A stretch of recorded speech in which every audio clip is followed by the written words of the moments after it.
Alright, so I just wanted to record this video to talk about the importance of psychology and trading. So that's been my biggest flaw in trading, is the setups are there, but the psychology is not quite there yet. So today, pretty strong day, shorted for $400, working on passing my evaluation account. It's been a struggle. I've blown 3 accounts before this account. In this account, I seem to be a bit past break even. So that most days it seems that I've been break even, but then there's been days where I'm not break even.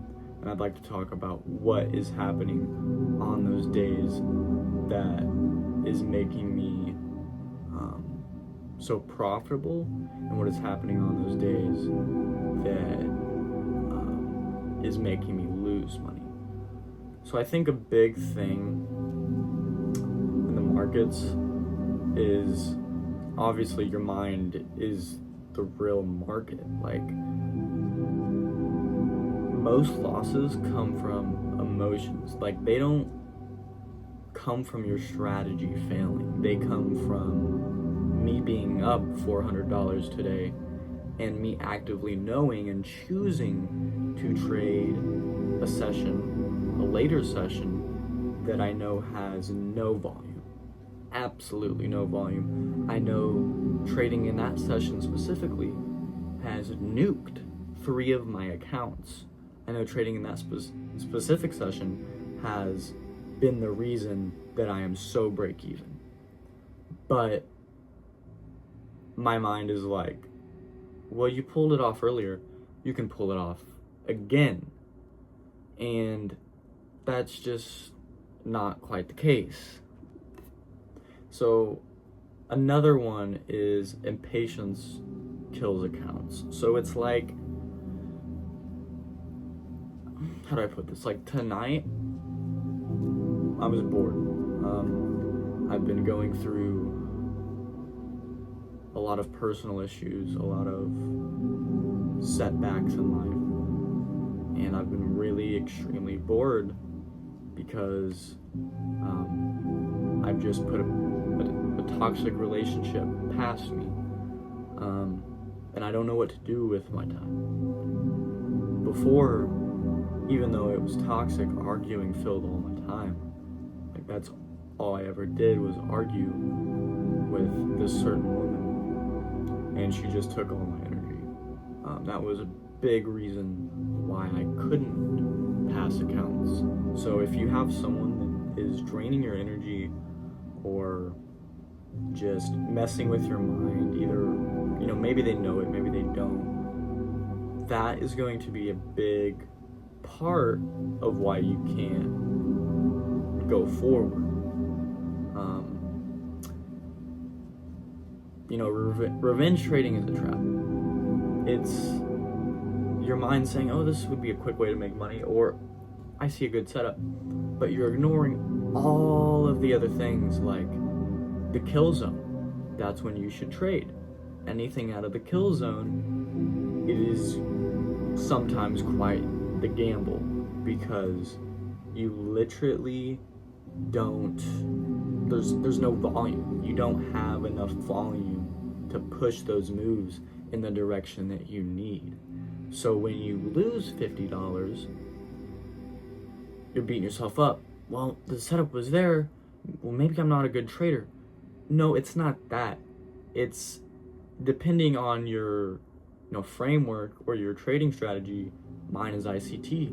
So if the banks are not in the market, how am I supposed to be in the market? Because banks are not moving with enough volume, with enough volatility almost, to push my moves in the direction that I need. And that is also another big thing, is trade with confidence.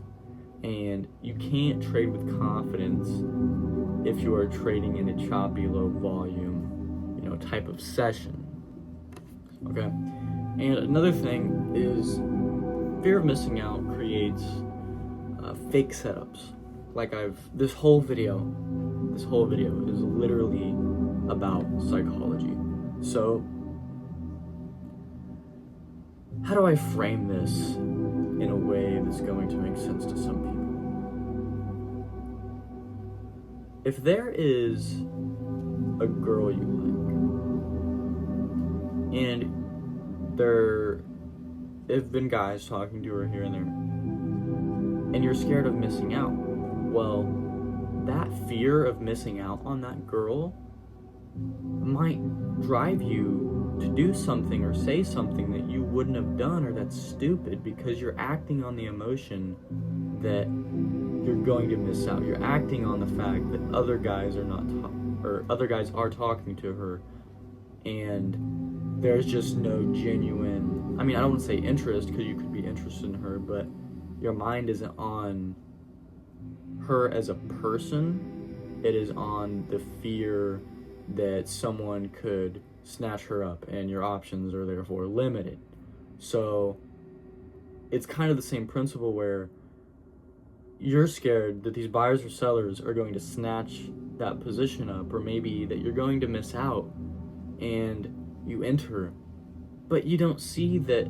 Sure, we inverse the fair value gap, but we didn't break market structure. So that's literally doing nothing for you. That's doing nothing. The same with the girl. Talking to that girl based off of emotions that aren't good is going to do absolutely nothing. You're going to say the wrong things, you're going to make her uncomfortable, and you're going to lose. You are going to lose.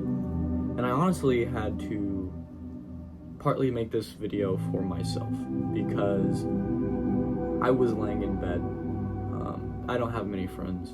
This trading journey has been a journey and a half. And I'm just now getting to the point where losses don't hit me as bad. And when they hit me, I can rebound very well.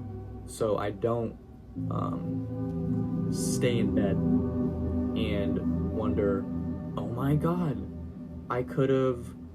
this could have worked it out. I could have done this or this or this. At the end of the day, there is a specific reason each and every time why you failed. For me today, I took a banger of a trade today. Had an inverse of a fair value gap, market broke structure, bada bing, bada boom. I entered, held my trade, up $400. So that put me at like halfway passing my evaluation. And after revenge trading, which I'm just going to call it what it is, I was revenge trading. I lost $50, entered another trade, only made $4 because it reversed. Entered another trade, lost $100. So that's putting me, depending, I don't remember exactly where I was at, but that's putting my account down $150 to $200, pretty much eating into half of what I made for the day. So it's where you can be up for the day pretty good, but eating into a win is almost the same feeling as just completely losing. And I'm at the point where I'm comfortable losing this account. And I don't think that's something many people can say. Obviously, they're going to say, oh, I could lose this account. Most people are not comfortable with losing $65, $200, $300, $400, $500 like that. If you're anything like me, I come from poverty, currently live in my Nana's trailer. I had my own trailer. I had my own stuff going on. The bills got too high. The girl I was with, we weren't working. She was arguing a lot. She had very pronounced mental conditions that I didn't see in the beginning.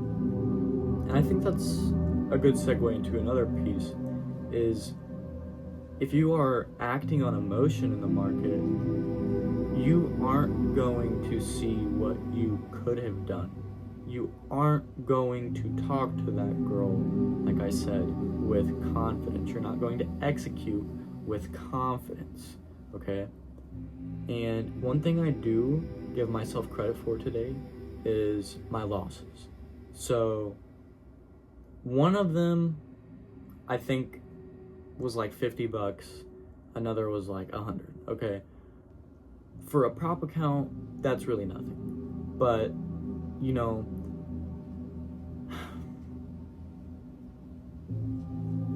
they're strategic. Like, if at the end of the day you hit that New York kill zone and you make $400 or $500, but you only lose 150 to 200, and you do that every day, whatever ratio of money you're acting on in the markets, you're going to be up, you're going to pass that account, you're going to get out of poverty, you're going to not have to hang on to every last dollar because you work a borderline minimum wage job in Southern Illinois and have to live in a shitty trailer.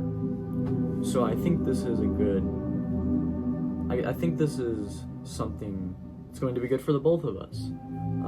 There's people out there trading who have daddy's money. There's people out here trading who literally, like today, I saw someone, and I don't think it was Gaza.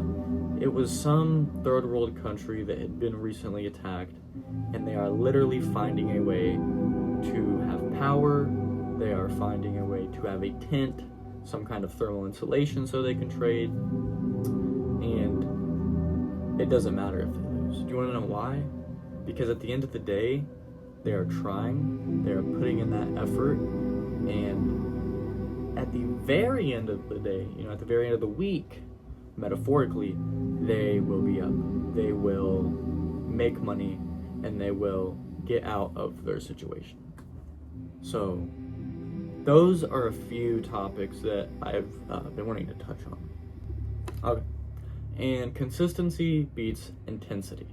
And most people are like, Chase, what do you mean consistency beats? And what I mean is essentially like one good setup repeated, it literally beats 10 random trades. So if you don't revenge trade, you don't act on emotions, which revenge trading is, you will be consistent. And I'm finally at a point where I'm, like I said, break even, but I'm seeing some decent progress. And you have to find the one or two things that are literally holding you back from making that money. For me, it is trading anything in the New York kill zone. I find myself bored, like I said, and I will trade because some people think it's quick, easy money, but it's not, like I said, when you're in the wrong mindset. And finally, you have to detach from the outcome. You have to focus on executing your rules and not the money. You have to become so numb to numbers. And I posted a TikTok the other day where I had made I think it was 320 minutes. And someone said, bro thinks 320 minutes is a lot of money. And I laughed. And I commented, I pretty much just trolled him and was like, well, when you come from poverty, $300 in 20 minutes is an insane amount of money. That is literally $900 fucking dollars in an hour if you do the math. And so pretty much $1,000 in an hour. Mind you, 90% of the fucking world pretty much never gonna see that. Never gonna see 90 or $900 in an hour. That 10% will, that 10% of crack the code. But these people that trade, they become so numb to numbers that